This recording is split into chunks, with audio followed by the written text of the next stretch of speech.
Well, I want to thank the Lieutenant Governor, the Foundation, the University of Hartford, and all the honored participants. It's a little scary to come here from Rhode Island.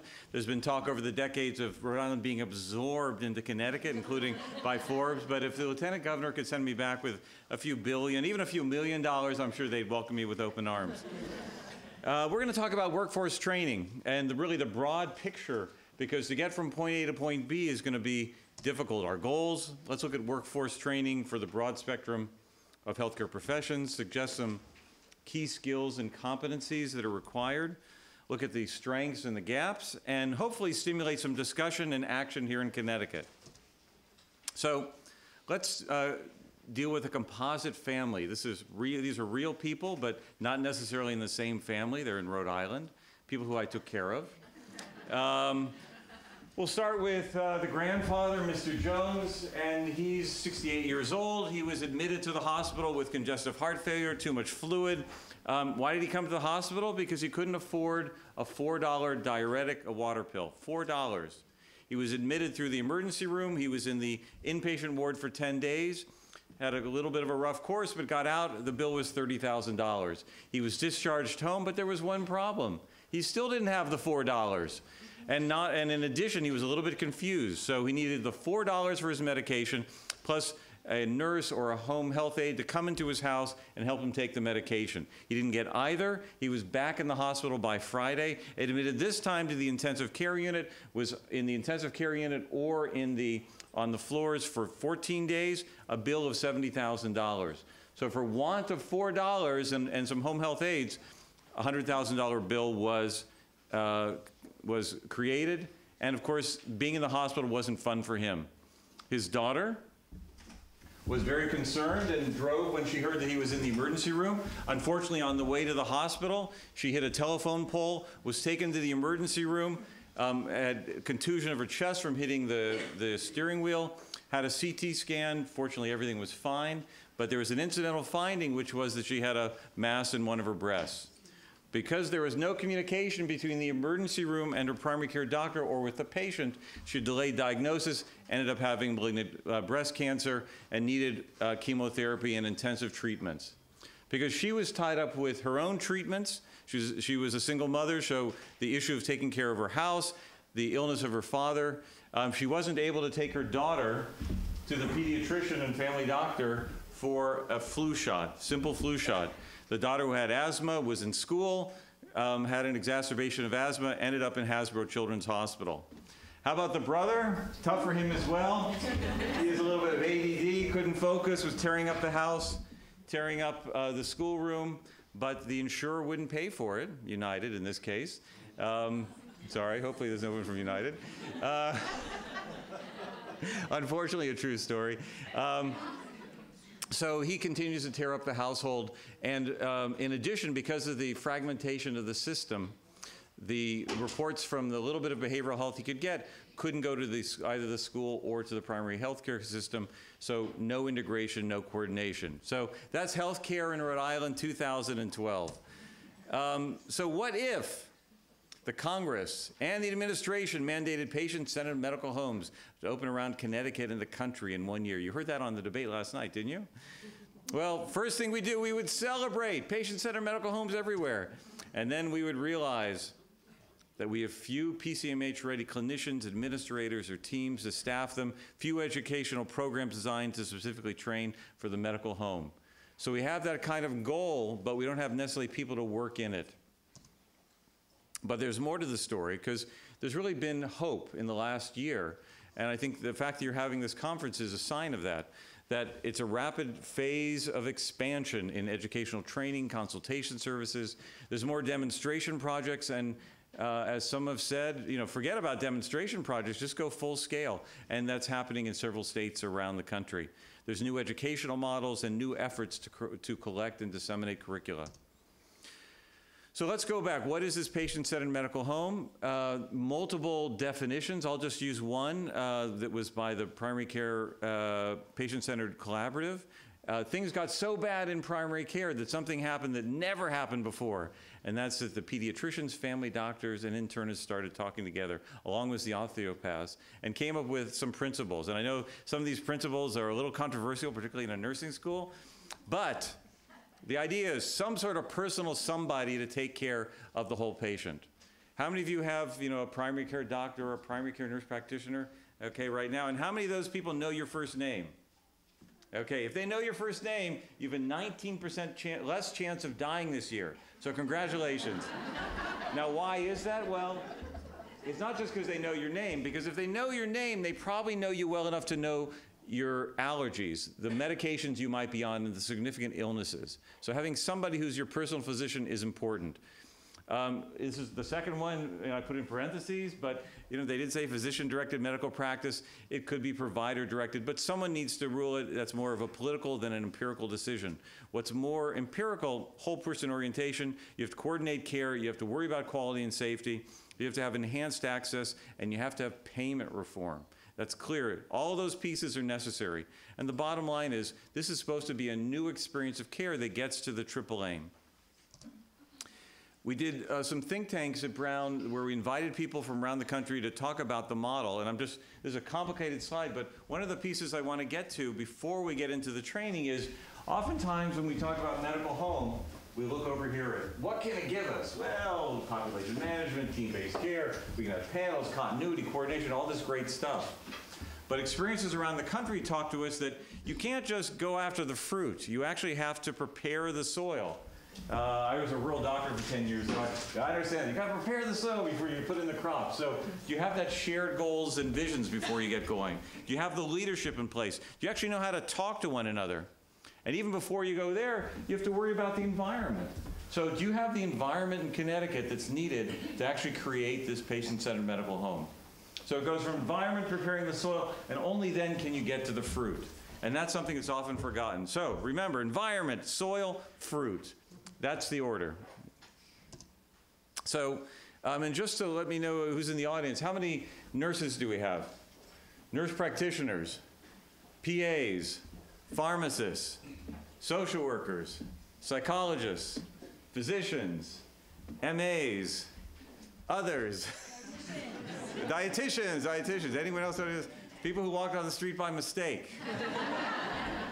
Okay, so there's all kinds of options when we train people. I'm sure you've been involved, most of you, in education on all kinds of levels. So if we want to change habits and get new skills, where can we reach them? Well, we can get them in our professional schools, graduate education, residencies, fellowships, continuing education.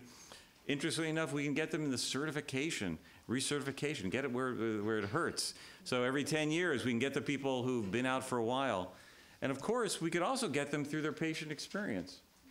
Probably most of you who've either been ill or have a parent who's been ill, you know you can't manage that healthcare system by yourself. You need a professional to get through. So that's nice if you're a medical professional or a nursing professional, but what if you don't have anybody like that in your family? So if we can reach people at several places to understand this new experience of care. So I want you to write down a little bit and just take like 1 minute to write down a few ideas. If you want, turn to the person next to you. But if you think about it, you're all trained in your various fields. You have lots of experience in this room. But what do we need to practice in a PCMH environment? What's needed? What competencies need to be met? There's a lot of stuff we don't teach. So write down at least a few ideas. And I'll give some examples as we go on. So what don't you have? Either you personally, your students, your trainees, people you work with, your teams. What do you need to get? And you can also, if anything I don't mention, we'll bring up at the end. Interpersonal skills. Interpersonal skills, okay? A few other things. Fantastic. Patient self-management support skills. Okay, fantastic. Other? Communication skills. Data collection capacity and analysis. Data collection capacity and analysis. Don't just get that stuff, actually understand what it means. Other things. Desire to collaborate. Desire to collaborate, right. An ability to educate the patient. Education of patients. Openness for change. Hope, what's it? Openness for change. Openness for change. Teamwork. Teamwork. We have the ability to have difficult conversations about hierarchy and power. Okay, okay. Okay. Hey, so we On a lack of knowledge about what the community resources are. fantastic. Education of the staff.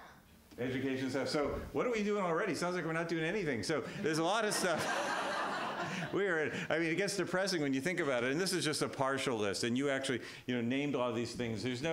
There actually are a few areas that are starting to put together what are the needed skills. And you mentioned all kinds of them. And, a few more. We don't, a lot of us haven't been taught in patient-centered care, whole person care. What about systems? We don't communicate. I'm the head of the curriculum committee at Brown, and I'm embarrassed to say we have a full, robust curriculum in interdisciplinary training. It's 1/2 day in 4 years. And a lot of schools have 0. Chronic disease practice, population management. I practiced overseas for many years where we had a list of patients we took care of. When you talk about population management to most groups, they go blank.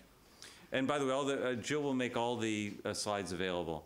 Quality, performance and practice, information technology, integrated behavioral health. It goes on and on and on.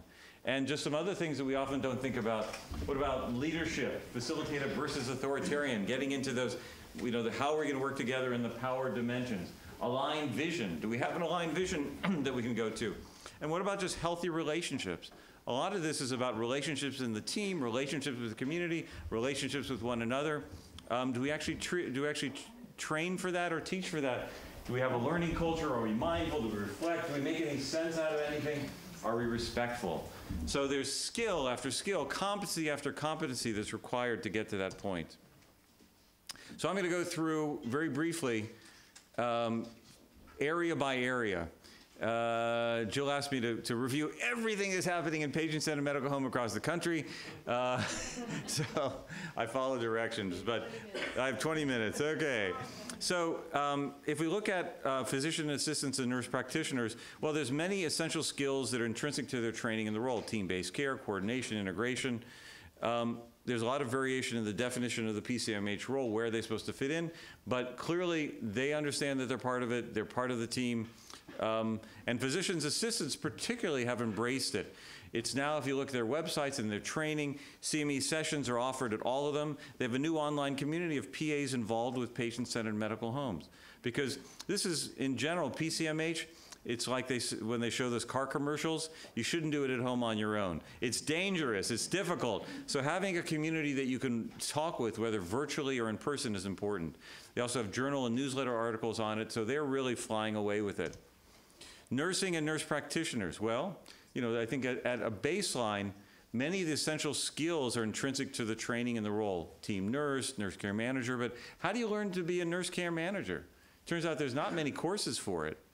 There's some changes in the field. What I looked at, and I asked if it's here at the University of Hartford. I don't know yet, but there's new standards, at least from some of the organizations, for master's level programs. And when you look at what those are: quality improvement, translating and integrating scholarship, informatics, health policy, interprofessional collaboration, clinical prevention and population health. Look a lot like those 7 principles of the patient-centered medical home.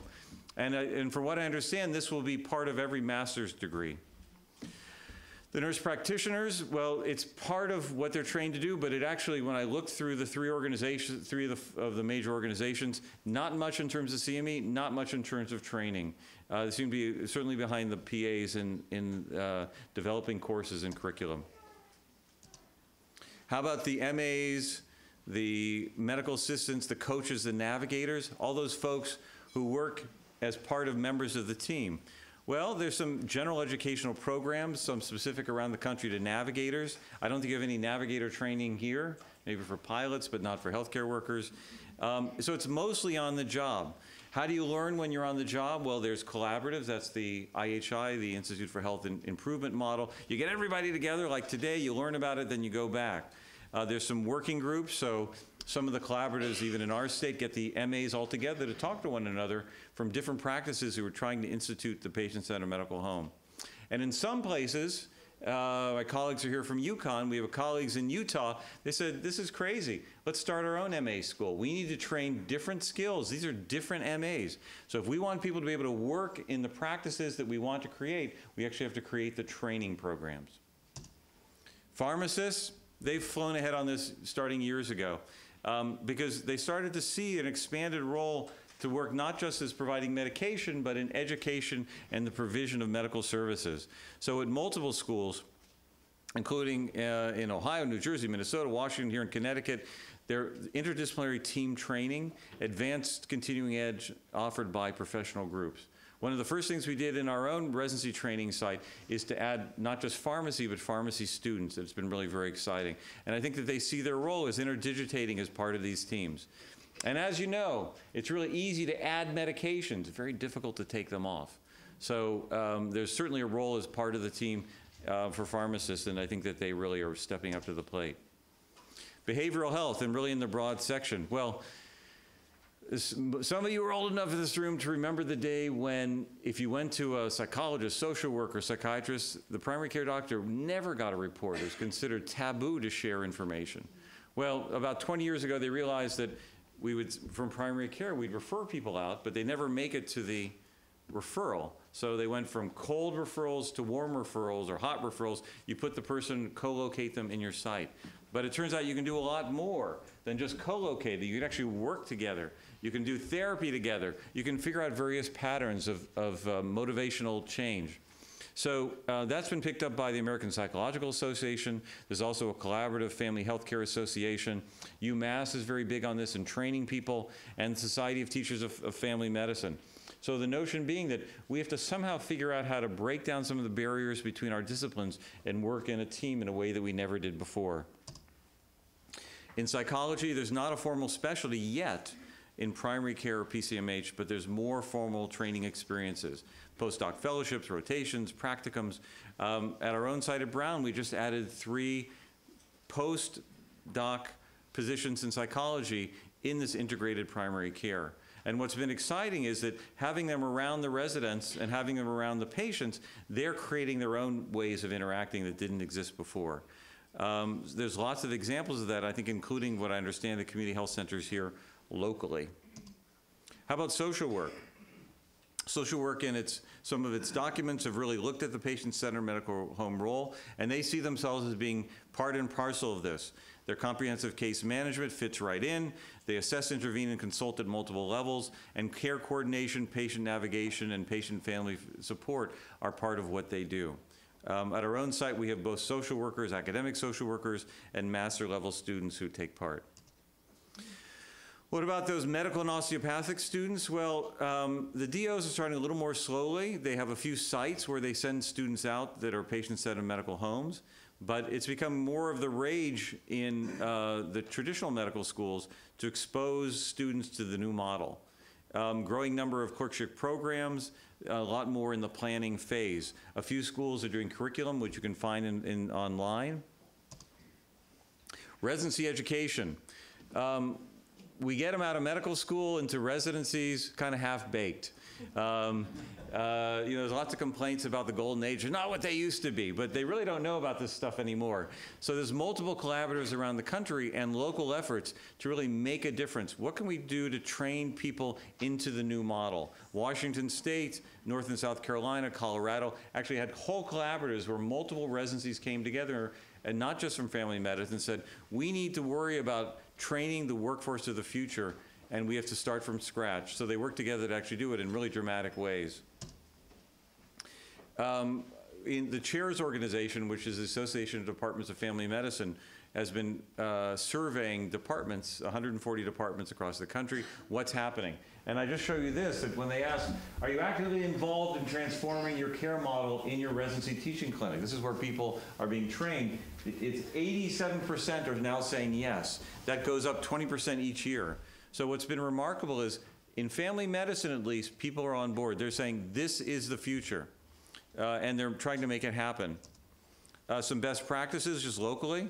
Middlesex Hospital, which were usually 3-year residency in family medicine, went to 4 years, and as part of that 4-year training, they really added as a major part of their curriculum how to work in a patient-centered medical home and to get those skills and competencies to add it in, whether it's how to use a patient portal in the EHR, improving access to care, multidisciplinary quality improvement teams, and also, interestingly enough, by doing all those things, they found that they increased practice income.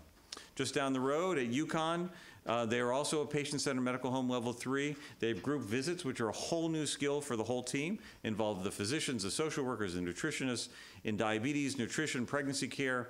They've married the electronic health record with evidence-based medicine, and they're doing integrated and collaborative care of behavioral health.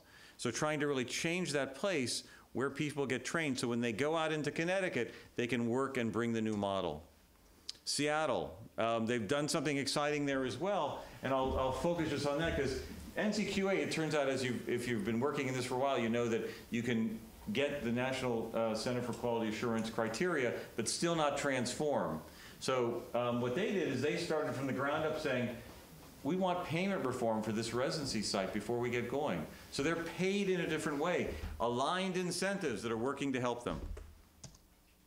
What are we doing at Brown? Well, the big thing that Rhode Island, our poor but proud state, is doing is really going full bore into patient-centered medical homes.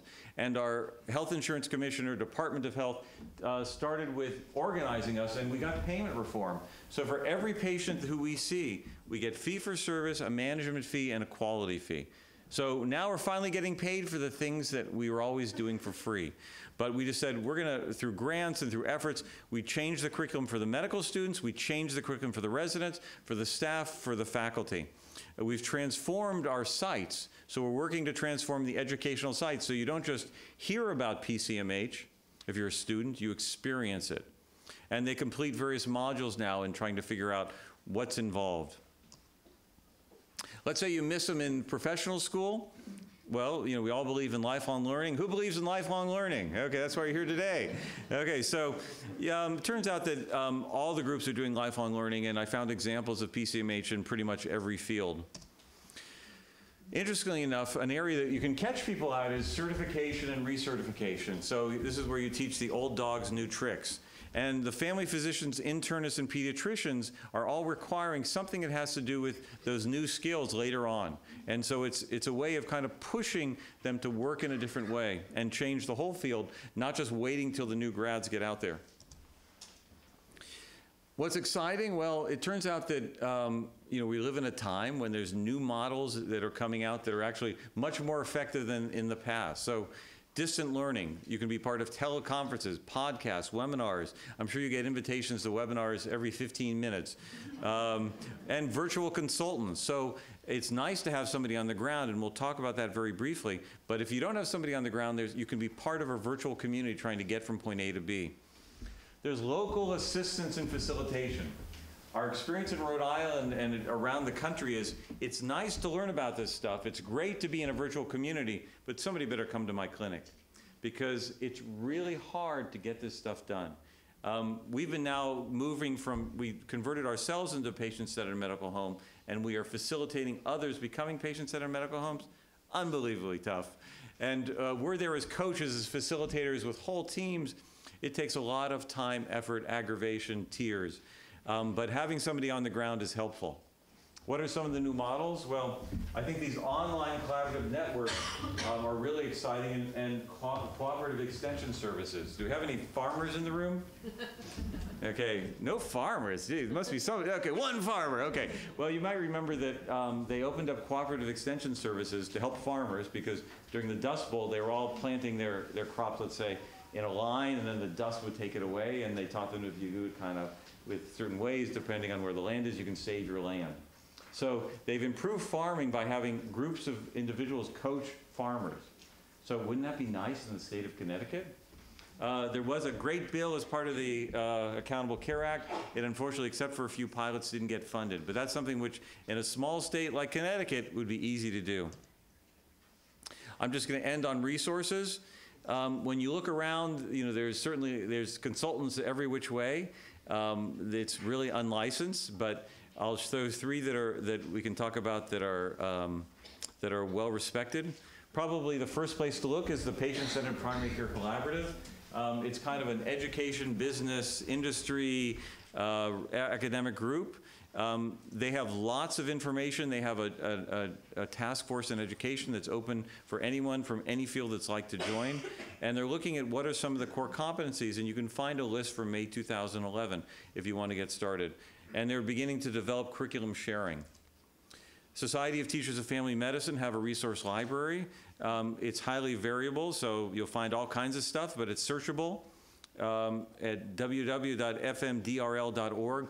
You can find lectures, curriculum, places to start if you're thinking about doing this in your site.